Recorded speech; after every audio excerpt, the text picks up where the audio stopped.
Quais são esses tipos de dados, né? Então os algoritmos vão manipular os dados, né, que são normalmente fornecidos pelo usuário, e entregar esses resultados para essas pessoas que estão utilizando o nosso programa, que a gente sempre imagina que é uma outra pessoa, né? De programa para outras pessoas. Então a pergunta importante é quais tipos de dados que eu posso manipular. E são muito simples, são muito intuitivos. Eu posso manipular os dados numéricos, né, que são números positivos ou negativos, e aí eu vou diferenciar entre números inteiros, que são obviamente números que não possuem as partes decimais, como a gente já conhece, os inteiros da matemática são os mesmos, e eles podem ser tanto positivos quanto negativos, sem partes decimais, como 24, 0, menos 3, 1259, não importa, tá? E a gente também vai diferenciar os números reais. Então eu vou ter o tipo inteiro e o tipo real. Os tipos reais de números são, obviamente, aqueles que podem ter a parte decimal, e essa parte decimal aí pode ser qualquer, 0,0, 12,34, menos 3,5, podem ser positivos e negativos, ou 756,89. Então são exemplos de valores reais que eu posso armazenar no meu programa normalmente. Só tem que diferenciar quando é real e quando é inteiro. Eu também posso manipular os dados literais, né? São sequências de caracteres contendo letras, algoritmos, são sequências de caracteres contendo letras, algoritmos e caracteres de algarismos e caracteres de pontuação. Então eu posso ter nessas literais, também posso ter números, só que eles vão estar entre aspas, tá? A diferença é essa. Então, por exemplo, ó, são representados por uma sequência de caracteres entre aspas duplas. Por exemplo, a linguagem de programação entre aspas duplas é um valor literal. Qual o seu nome com o caractere de interrogação é uma literal. É aqui, por mais que vocês tendem a ler 12.345, na verdade não é 12.345. Se está entre aspas, é uma sequência de caracteres numéricos, né, algarismos.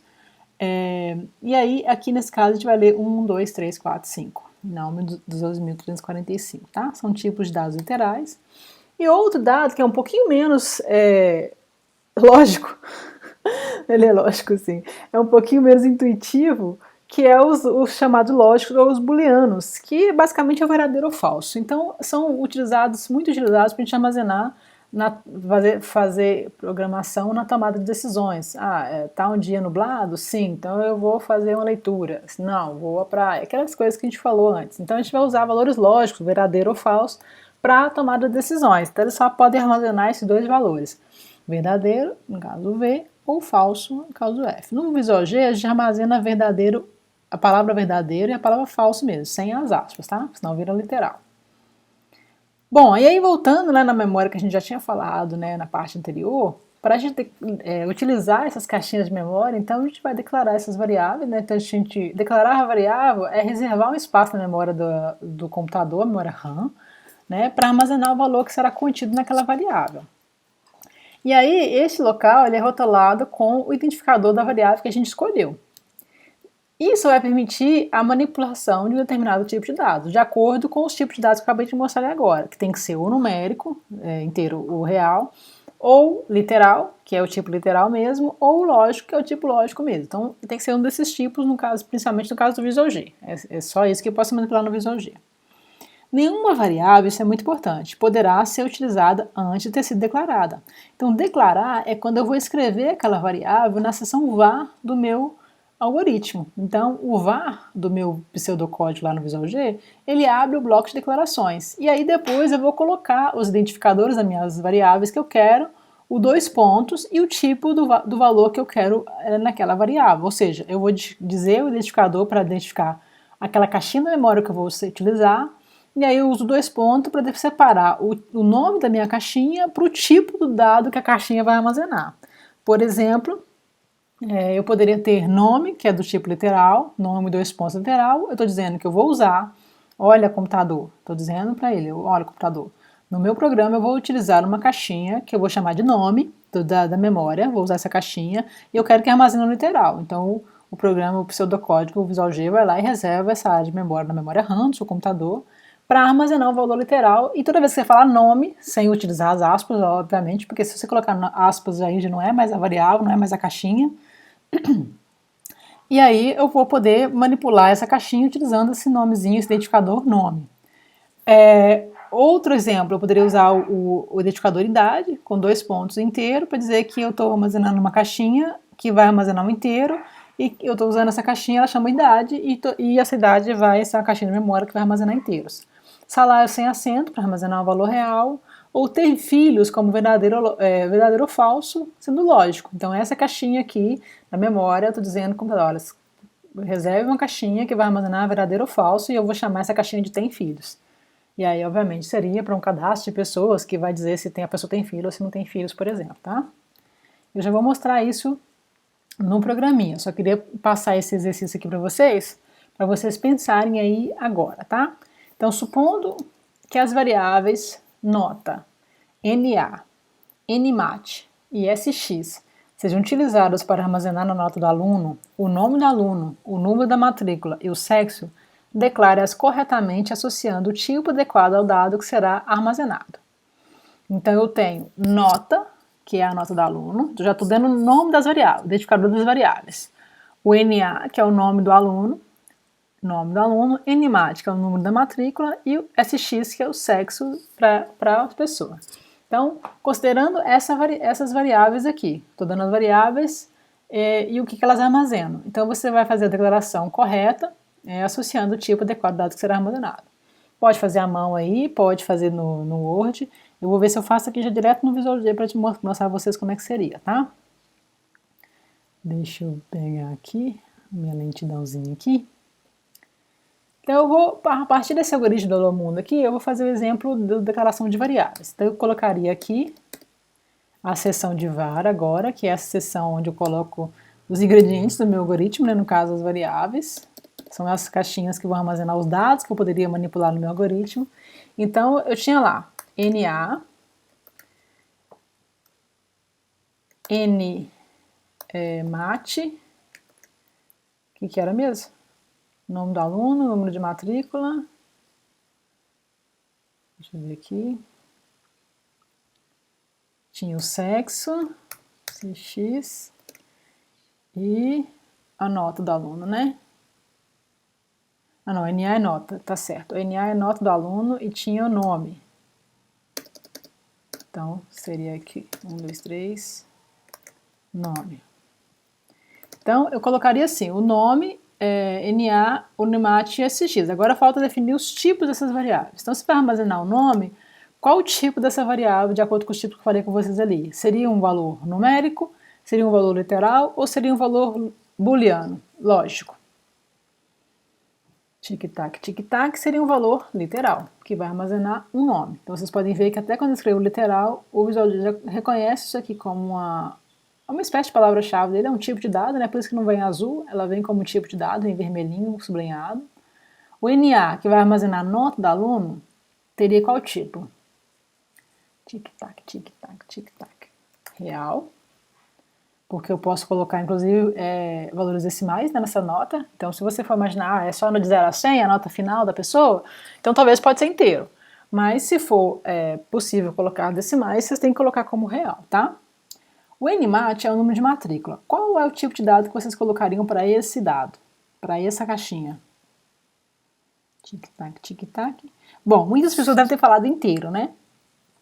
Mas, na verdade, o número de matrícula, lembra como é o número de matrícula de vocês? Ele é imenso, né? Eu não lembro exatamente como é que é, se ele tem pontos, mas o número de matrícula, eu poderia ter um número de matrícula que é assim, deixa eu só colocar aqui para mostrar de exemplo, né? O número de matrícula de uma pessoa. Poderia ser o número de matrícula assim, 2018.345/3. Isso poderia ser um número de matrícula, tá? Se o seu número de matrícula você tem garantia que ele é só inteiro, que ele não tem ponto barrinha, aí você poderia talvez colocar como inteiro. Mas isso pode também gerar um problema. Se o número de matrícula, como o de vocês, se eu tenho certeza de vocês, é muito grande. Então, às vezes, um número muito grande pode gerar um problemão na hora de armazenar como inteiro também, porque esse número não é infinito. Então, se você armazenar ele como inteiro, significaria você estar armazenando ele sem as aspas. Esse escreva aqui é só um exemplo, tá? Vou tirar esse escreva daqui só para mostrar para vocês. Então, por exemplo, depois eu poderia fazer NMAT, recebe, vou falar daqui a pouco sobre o de recebe. Então, se ele fosse inteiro, ele receberia o número inteiro assim. E esse número está muito grande. Provavelmente o Visual Studio não vai aguentar colocar esse número aqui. Agora, se você colocar ele como literal, aí o NMAT é literal, aí não importa quantos dígitos que ele tem. Aí estaria tudo bem. Inclusive, quando você coloca como literal, você pode pôr barrinha, pontinho, que nem CPF, né?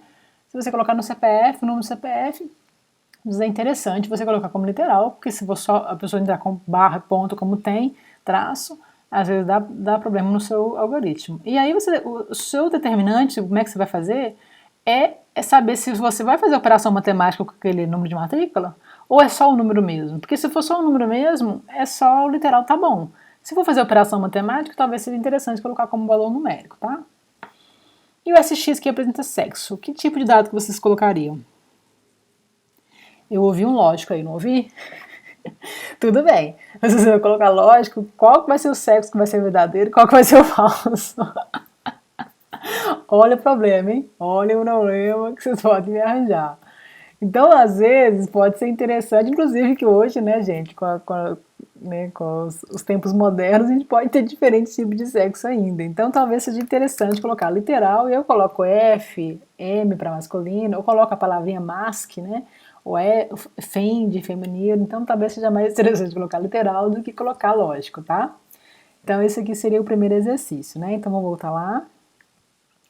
Onde é que eu tô? Onde é que eu tô? Onde é que eu tô?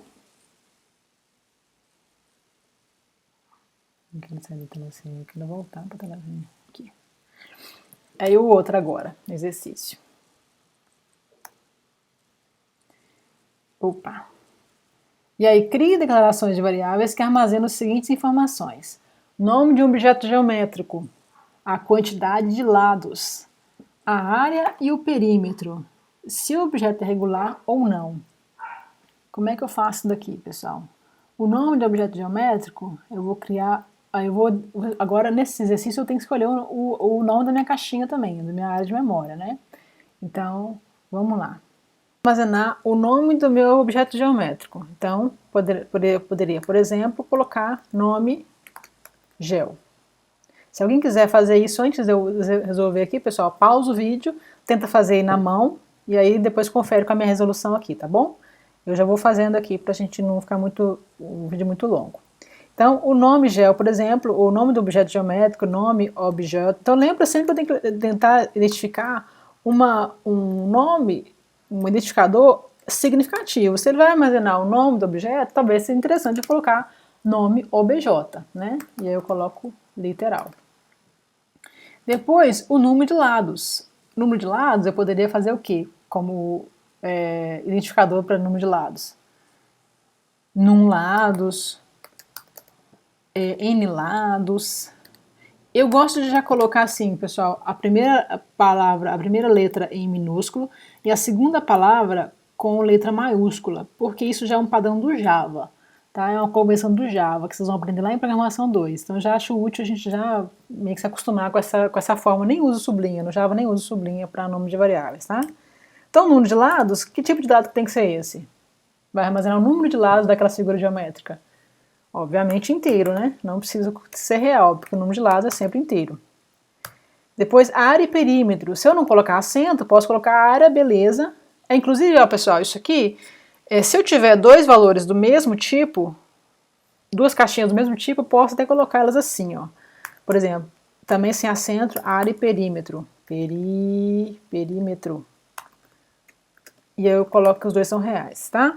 A única coisa que eu não gosto de fazer isso aqui muito é porque eu gosto, depois eu vou falar de comentários, eu gosto de comentar cada uma dessas variáveis quando eu estou criando com um comentário explicativo. E aí, quando eu coloco os dois, às vezes fica ruim para eu colocar um comentário para os dois ao mesmo tempo, tá? Então eu normalmente gosto de fazer, eu prefiro um por linha mesmo. Então eu colocaria a área sem acento, é um nome significativo para eu colocar,